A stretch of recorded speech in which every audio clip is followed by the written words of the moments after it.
నమస్తే అండి. Welcome to Dharani talkies. ఈ మధ్య నాకు కొంచెం పనొత్తిడి ఎక్కువైందండి. పిల్లలకి 10th ఎగ్జామ్స్ వస్తున్నాయి. పిల్లలు పరీక్షలు సరిగ్గా రాయనప్పుడల్లా టీచర్కి బెంగొచ్చేస్తూ ఉంటుంది. వాళ్ళు బెంగలో కూరుకుపోతూ ఉంటారు. అయ్యో, మేము ఎంత చెప్పినా పిల్లలు సరిగ్గా రాయట్లేదు అని. ఓ పక్క టీచర్లకు ధైర్యం చెప్పుకోవాలి, ఓ పక్క పిల్లల్ని బాగా చదవండి అని బతిమాలుకోవాలి. ఈ హడావిడిలో ఈ ఈ పనిలో నేను ఒక 2-3 రోజులు వీడియోలు పెట్టడం లేట్ అయిందనమాట. పెట్టలేకపోయాను. ఈసారి నుంచి రోజు పెట్టే ప్రయత్నం చేస్తానులేండి.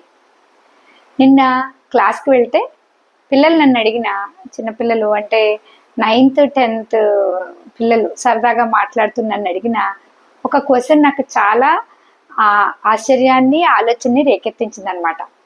అది మీతో ఒకసారి షేర్ చేసుకుందామని ఇలా మీ ముందుకు వచ్చాను. అదేంటంటే, ఒక పాప అడిగింది కదా, మ్యామ్ మేము బ్యూటిఫుల్గా ఎలా తయారవ్వాలి అని, ఏమన్నా టిప్స్ ఉంటే చెప్పండి అని. పిల్లలు సహజంగా చాలా అడుగుతూ ఉంటారు. మేము బ్రైట్గా అయిపోవాలి, లేకపోతే మా హెయిర్ షైన్ అవుతూ ఉండాలి, ఏం నట్స్ తినాలి. చిన్నపిల్లలు కదా, వాళ్ళకి ఏదో అనిపిస్తూ ఉంటుంది, అడుగుదామని అలా అడుగుతూ ఉంటారు అనమాట. వాళ్ళు అందంగా ఉండడం గురించి అడిగితే నాకు చాలా ఆశ్చర్యం వేసింది. ఏమ్మా ఏంటి అందంగా లేదు అంటే, మా స్కిన్ అంతా పేల్గా ఉంది, లేకపోతే కొంచెం డార్క్ అయిపోతుంది. ఎలా మ్యామ్ అంత షైనీగా ఉండాలంటే, బ్యూటిఫుల్గా ఉండాలి అంటే? వాళ్ళకి ఏదో కారణం చెప్పాను అనుకోండి, ఓ చిన్న టిప్స్ చెప్పాను, దే ఆర్ హ్యాపీ. కానీ వాళ్ళు అన్న తర్వాత అనిపించింది, నిజమే కదా, ప్రతి వాళ్ళకి కూడా ఏ వయసులో ఉన్నా, ఏ జెండర్ అయినా, ఆడైనా మగైనా కూడా మనం అందంగా కనిపించాలి, ప్రజెంటబుల్గా కనిపించాలి అనిపిస్తూ ఉంటుంది. అందుకే కదా బోల్డ్ అన్ని సౌందర్య సాధనాలు, కాస్మెటిక్స్ అన్ని మార్కెట్లో దొరుకుతున్నాయి. మీరు ఇంకొంచెం అందంగా ఉంటే కాన్ఫిడెంట్గా ఉంటారు కాబట్టి అందంగా తయారవడం ఎలా అన్నది పిల్లలు బోల్డ్ చూస్తూ ఉన్నారు, అడ్వర్టైజ్మెంట్లో చూస్తారు, వింటూ ఉంటే అందరికీ అనిపించేది అందంగా ఉండడం అన్నది ఒక లక్షణం, మనిషి యొక్క లక్షణం.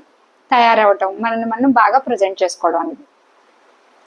ఇప్పుడు అందంగా ఉండడానికి ఒక చక్కటి టిప్, మీరు పిల్లల్ని మీరు అందంగా తయారు చేసుకోవాలి, మీరు కూడా అందంగా ఉండాలంటే ఒక చిన్న చిట్కా, చాలా చిన్న చిట్కా. దీనికి అసలు వేలు ఖర్చు పెట్టక్కర్లే. అఫ్ కోర్స్ ఖర్చు పెట్టడం తప్పని నేను అనట్లేదండి.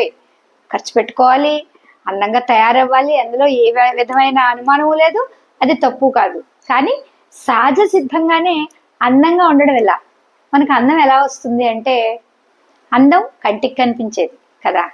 ఈ కంటికి కనిపించే అందం, దాన్ని ఎక్కువ కాలం అంటే వయసుతో పాటు తగ్గిపోకుండా అలాగే ఉంచుకోవాలంటే 1-2 లక్షణాలు మనం దత్తత తీసుకోవాలి.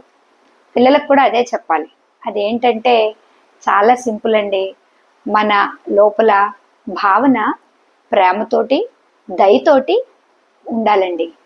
ఏ మనసులో అయితే ప్రేమ భావన, పక్క వాళ్ళ పట్ల కాస్తో కూస్తో దయ అన్న భావన ఉందో, వాళ్ళు ఎప్పటికీ అందంగానే ఉంటారు.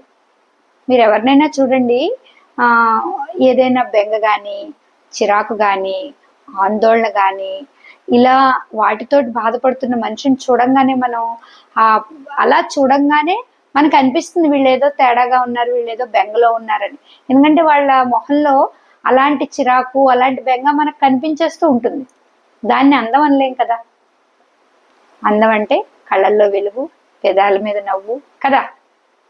అలాంటి ఏ వ్యతిరేక భావనలు లేదా మన చిరాకు పెట్టే భావనలు మన దాకా రాకూడదంటే, మన లోపల ఏదో అందాన్ని ఇచ్చేది లేదా ఆనందాన్ని ఇచ్చేది నింపుకోవాలి కదా. అవి పిల్లలకి మనం చెప్పాలండి. పైన పోసుకునే వేపోతులైనా కూడా, ఏవైనా కూడా కొంతకాలం కాసేపే ఉంటాయి, అస్తమానం మనం ప్రయత్నిస్తూ ఉండాలి. కానీ చిన్నప్పటి నుంచి మనసు లోపల పక్క వాళ్ళ పట్ల దయ, వాళ్ళు మనలాంటి వాళ్ళే కదా, అయ్యో వాళ్ళేం ఇబ్బంది పడుతున్నారు, అయ్యో వాళ్ళు, కాస్త మన తోటి వారి పట్ల ఆ దయని అలాగే ప్రేమను కలిగి ఉండడం. మనం బోల్డ్ మంది మనుషులతో ఉండాలండి. ఈ మనుషులందరూ మంచి లక్షణాలతోటే ఉండాలని ఉండదు కదా. కొంతమంది చెడ్డవాళ్ళు ఉంటారు, కొంతమంది మంచి వాళ్ళు ఉంటారు.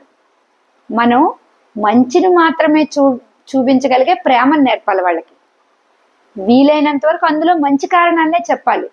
టీచర్ కొట్టిందన్నారు అనుకోండి, కొట్టిందా, నేను తేల్చేస్తానులే, నిన్ను ఎందుకు కొట్టింది అనకుండా, అయ్యో నిన్ను ఒక్కడితోటి నేను చూడలేకపోతున్నాను రా, మరి నీకు మార్కులు రాకపోతే, చదువు రాకపోతే మేమే కదా అడుగుతాం, అందుకు కొట్టుంటుందిలే, అయినా చదువుకుని మార్కులు వస్తే ఆవిడకేం వస్తాయి, నీకే కదా, అలా ఆలోచించి చూడు అని మీరు ఆ కొట్టిన దాంట్లో కూడా లేదా టీచర్ తిట్టిన దాంట్లో కూడా ఆ టీచర్ పట్ల గౌరవాన్ని ప్రేమని పెరిగేలా మీరు మాట్లాడారంటే వాడి మనసులో ప్రతి విషయం పట్ల సానుకూలంగా స్పందించి ప్రేమగా ఉండడం ఎలా అన్నది తెలుస్తుందండి. ఏ ఏ జీవికైనా కూడా ప్రేమ ఒక పెద్ద మందు. చూడండి, కుక్క పిల్లలు చిన్న బిస్కెట్ పడేస్తే మనకు కూడా తిరుగుతాయి, అలా అందంగా మనకు కూడా తిరుగుతుంటే ఎంత ఆనందం అనిపిస్తుంది కదా. మనం కూడా మన అందం పెరగాలి అంటే నలుగురితో కలిసి ఉండటం నేర్చుకోవాలి. నలుగురితో కలిసి ఉండాలంటే ప్రేమగా ఉండటం నేర్చుకోవాలి. మీరు అస్తమానం కస్సు బుస్సు, నేను చాలా స్ట్రైట్ ఫార్వర్డ్ అండి, నా మనసులో ఏది ఉంచుకోను, ఏది అనిపిస్తే అది అనేస్తాను అంతే అన్నామనుకోండి, అందరూ అలా తట్టుకోలేరు కదా, అప్పుడు మన దగ్గర ఎవరు ఉండరు కదా. మనం నలుగురు మధ్యలో ఉండాలి, అలాగే నవ్వుతూ ఉండాలి. స్వామి వివేకానంద ఒకసారి ఎవరో అడిగారట ఆయన్ని, ఏమండి మాకు చాలా బాధగా ఉంది, ఈ బెంగల్లో ఉన్నా ఏం చేయాలో తెలియట్లేదు అంటే ఆయన అన్నట్ట, సమాజానికి నీ బాధతోటి బెంగతోటి పనేం లేదమ్మా, నీకు బాధ బెంగ ఉంటే తగ్గేదాకా ఎప్పుడు నువ్వు బయటికి కాస్త ఆ బాధ బెంగ తీరాక ధైర్యంతో నవ్వుతోటి బయటికి రా, అదే నువ్వు వాళ్ళకి సమాజానికి నువ్వు ఇవ్వగలిగే బహుమతి అని. చూసారా, మీ నవ్వు ఎదటి వ్యక్తిలోని బాధల్ని మర్చిపోయేలాగా, ధైర్యం ఉండగలిగేలాగా, ధైర్యంగా ఉంచగలిగేలా చేస్తుంది. ఎదటి వ్యక్తి అంటే సమాజం అంతా అక్కర్లే, మీ ఇంట్లో వాళ్ళే, మీరు నవ్వుతూ ఉంటే వాళ్ళు కొంచెం ప్రశాంతంగా ఉంటారు కదా. సో మీరు అందంగా, ఎప్పటికీ అందంగా, ఏ వయసులోనైనా అందంగా ఉండాలి అంటే చాలా మెరుస్తూ దగదగా కొత్తగా కొన్న నగలా మెరవాలంటే ప్రేమతో ఉండండి, పక్కవారి పట్ల దయతో ఉండండి, నలుగురితో కలిసిమెలిసి ఉండండి అని పిల్లలకి చెప్పండి. మీరు దీని గురించి ఆలోచించి పిల్లలకి చెప్తారని ఆశిస్తూ ఉన్నాను.